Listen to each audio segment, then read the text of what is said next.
Halo teman-teman, perkenalkan nama saya Anglen Versia dengan NIM 19704032. Dalam kesempatan kali ini, saya ingin memperkenalkan nama-nama dari kelompok saya. Yang pertama yaitu Anjeli Mateheru dengan NIM 19704139. Dan yang kedua yaitu ada Alvanda Tombokan dengan NIM 19704146. Dan yang ketiga yaitu ada Alexandra Roring dengan NIM 19704024. Dan yang keempat yaitu ada Adriana Leosongut dengan NIM 19704036. Dan yang kelima ada Andrea Sivania Toy dengan NIM 19704105. Dan yang keenam ada Agung Olar dengan NIM 19704126. Dan yang ketujuh ada Alwan Wongi dengan NIM 19704043. Dan yang ke-8 ada Agnes Kawarek dengan NIM 19704037. Dan yang ke-9 ada Anggi Tampi dengan NIM 19704045. Juga yang ke-10 ada Agnesia Wawo dengan NIM 19704060. Yang ke-11 ada Angelina Nonuntu dengan NIM 19704058. Yang ke-12 ada Anjeli Tambun dengan NIM 19704123. Dan yang ke-13 ada Agnes Karawan dengan NIM 19704009. Dan yang ke-13 ada Arya Paturusi dengan NIM 19704007. Dan yang ke-15 ada Aksai Arianto dengan NIM 19704040.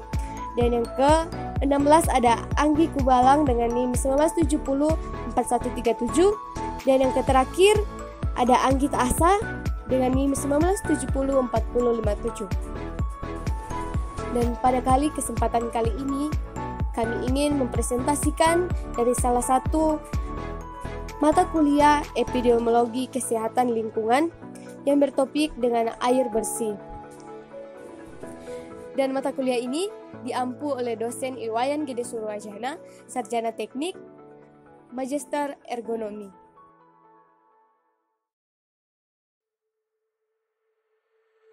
Perkenalkan, nama saya Ahriya Yudhistira Paturusi dengan NIM 19704007. Saya berasal dari kelompok 1. Baik, saya akan mewakili menjelaskan apa itu latar belakang air bersih. Menurut Noto Mojo tahun 1996, kesehatan lingkungan pada hakikatnya adalah suatu kondisi atau keadaan lingkungan yang optimum sehingga berpengaruh positif terhadap terwujudnya status kesehatan yang optimum pula. Undang-Undang Republik Indonesia Nomor 23 Tahun 1992 tentang kesehatan menyebutkan bahwa kesehatan lingkungan meliputi penyehatan air dan udara, pengamanan limbah padat, limbah cair, limbah gas, radiasi dan kebisingan, pengendalian faktor penyakit dan penyehatan atau pengalaman lainnya.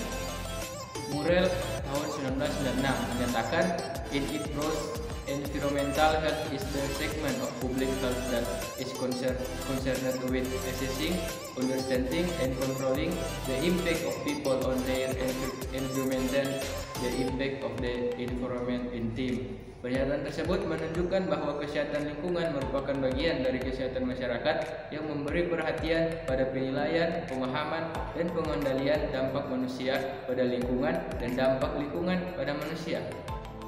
Kita masuk di slide air bersih. Air sangat penting bagi kesehatan manusia, namun populasi manusia yang terus meningkat membutuhkan banyak air, pangan, energi, dan bahan baku sehingga persediaan sumber alam termasuk air akan semakin menipis. Akhirnya, kita saat ini harus bersaing dengan alam yang juga membutuhkan air untuk menjaga ekosistemnya. Air bersih adalah jenis sumber daya berupa air yang bermutu, baik, dan dimanfaatkan oleh manusia untuk kehidupan sehari-hari termasuk sanitasi. Secara umum, air bersih merupakan udara yang digunakan untuk keperluan sehari-hari yang memenuhi persyaratan kesehatan seperti syarat fisik, bakteriologis, kimia, dan dapat diminum setelah dimasak. Air bersih yang digunakan untuk berbagai kebutuhan rumah tangga sehari-hari seperti mandi, cuci, dan lain-lain. Kualitas air merupakan standar kriteria yang digunakan untuk mencegah terjadinya penularan penyakit pada masyarakat yang ditularkan melalui udara. Terus ada satu video yang kami siapkan. Di sini kami telah menyiapkan salah satu video yang menjelaskan tentang seberapa penting air bersih dan dampaknya buat kami dan bumi kami tercinta. Ini dia videonya. Saat air bersih akan lebih mahal dari segalanya.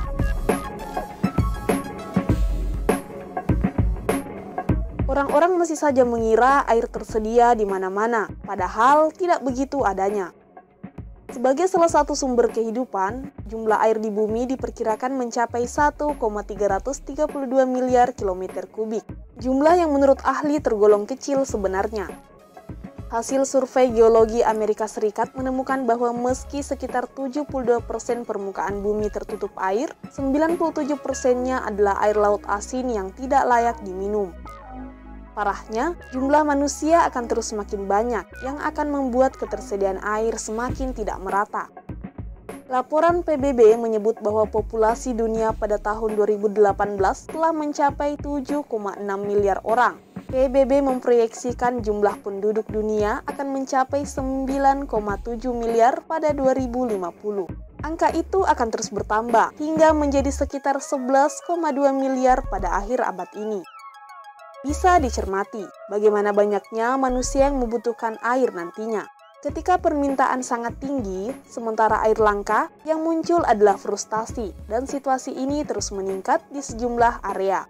Konflik, suhu tinggi, kenaikan permukaan air laut, banjir, kekeringan, dan mencairnya es mempengaruhi kualitas dan ketersediaan air.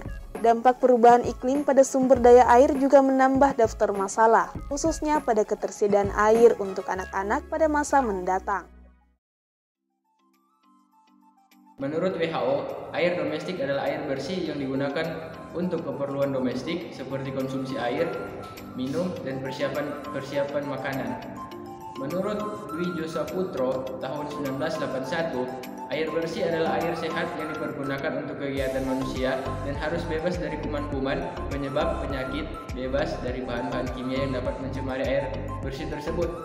Air merupakan zat yang mutlak bagi setiap makhluk hidup dan kebersihan air adalah syarat utama bagi terjaminnya kesehatan. Menurut Peraturan Menteri Kesehatan Republik Indonesia Nomor 41/Menkes/Per/9 Tahun 1990 tentang syarat-syarat pengawasan kualitas air. Air bersih adalah air yang digunakan untuk keperluan sehari-hari yang kualitasnya memenuhi syarat-syarat kesehatan dan dapat diminum apabila telah dimasak. Air bersih adalah air yang kualitasnya digunakan untuk keperluan sehari-hari yang kualitasnya memenuhi syarat-syarat kesehatan dan dapat diminum apabila telah dimasak. Air bersih juga adalah air minum yang kualitasnya memenuhi syarat-syarat kesehatan dan dapat langsung diminum. Di sini kami akan membahas mengenai masalah air bersih di Indonesia. Yang pertama, polusi air. Polusi air terjadi karena pestisida dan pupuk yang hanyut dari aktivitas pertanian. Selain itu, dapat juga disebabkan oleh limbah industri. Dan hal yang paling sederhana masih kerap terjadi dalam kehidupan masyarakat adalah pembuangan kotoran manusia di sungai tanpa melibatkan instalasi pengelolaan air. Yang kedua, kurangnya kesadaran masyarakat tentang kebersihan lingkungan sehingga mengakibatkan air bersih sukar untuk didapat untuk digunakan sebagai kebutuhan sehari-hari dalam masyarakat.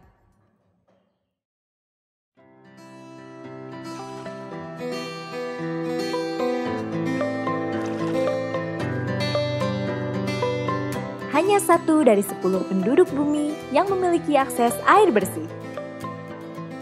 Tahun 2040, ada 10 negara mengalami water stress. Dan Indonesia termasuk salah satunya. Pada tahun 2025, Indonesia akan mengalami krisis air tingkat medium. Sedangkan, Pulau Jawa akan masuk ke kategori krisis air tingkat tinggi.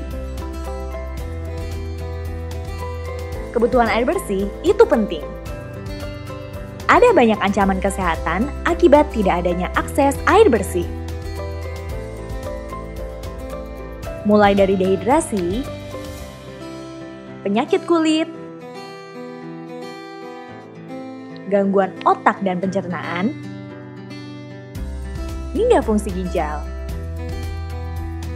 Jadi, supaya terhindar dari ancaman kesehatan, penuhi kebutuhan air bersih setiap hari. Kamu bisa mulai dengan minum air putih 8 gelas sehari. Nah teman-teman, itulah video yang kami paparkan mengenai krisisnya air bersih di Indonesia, dan kita akan masuk kepada permasalahan yang berikut, yaitu pencemaran air. Problem ini kerap muncul sebagai dampak dari pemukiman dan dalam industri atau penggunaan teknologi yang kurang ramah lingkungan. Yang berikut bencana lainnya datang dari alam. Misalkan kekeringan akibat musim kemarau dapat mengurangi prestasi angka ketersediaan air bersih. Adapun pada tahun 2017, BMKG mengeluarkan data menyangkut musim kemarau yang mengakibatkan kekeringan pada berbagai daerah di Indonesia. Yang kelima, overpopulasi. Ketika populasi meningkat tinggi seiring dengan adanya pertumbuhan, tentu permintaan sumber daya baru akan menghasilkan tekanan tambahan pada sumber air bersih. Yang keenam, sistem pertanian. Pada aktivitas pertanian, mayoritas pertanian memanfaatkan air tawar yang tersedia. Sayangnya, 60% dari air itu terbuang sebab metode pertanian yang digunakan kurang bahkan tidak efisien. Yang terakhir adalah kekeringan. Daerah yang tidak mendapatkan curah air hujan yang cukup akan mengalami peristiwa kekeringan yang berkepanjangan, terlebih pada musim kemarau melanda. Namun, ada beberapa daerah yang dilanda kekeringan dalam waktu yang sangat lama, saat daerah lain mengalami kekeringan pada masa tertentu. Perkenalkan, nama saya Angelina Nunutu dengan NIM 19704058. Di sini saya akan menjelaskan tentang solusi dari masalah air bersih. Yang pertama, penetapan hukum yang tegas terhadap pelanggaran yang dilakukan oleh sektor swasta maupun masyarakat sekitar. Beberapa pabrik masih nakal dalam hal membuang limbah. Alih-alih mengolah atau menetralkan limbah terlebih dahulu, pihak pengelola justru langsung membuangnya ke sungai. Pemerintah seharusnya lebih tegas dalam menindak pelanggaran tersebut. Tidak hanya pada sektor swasta, tetapi masyarakat sekitar yang kerap membuang limbah rumah tangga secara sembarangan. Yang kedua, teknologi dalam penyediaan sanitasi dan edukasi yang digunakan. Mengingat kepada tahun ini, teknologi level standar tidak bisa betul-betul efektif pada tahun ini. Kiranya ruang dan jarak sumber air yang dekat juga menjadi alasan lainnya. Dalam penyediaan air, melakukan penyebaran sumber daya teknologi ke daerah-daerah lebih efektif daripada pemusatan tersebut. Yang ketiga, diperlukan pengkajian terhadap PDAM, baik dari segi tugas, proses kerja, maupun tanggung jawab kelembagaan.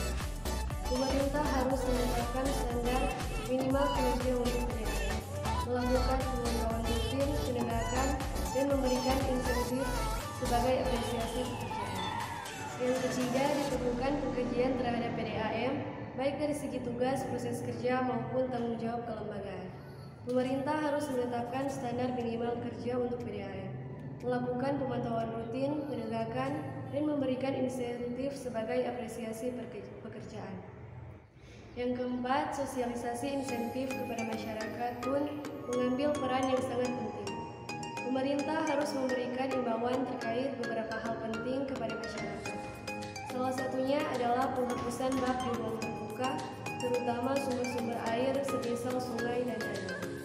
Selain itu, limbah rumah tangga juga perlu diolah dengan baik, tidak mencampur atau membuang limbah cair bersama benda-benda padat dan cemaran berbahaya. Upaya membenahi kesadaran akan lingkungan ini bisa dikatakan lebih besar pengaruhnya daripada tindakan memperbaiki. Yang kelima, menanamkan gagasan pentingnya air bersih sejak dini. Hal tersebut dilakukan dengan menargetkan sekolah-sekolah untuk terus mengingatkan para siswa.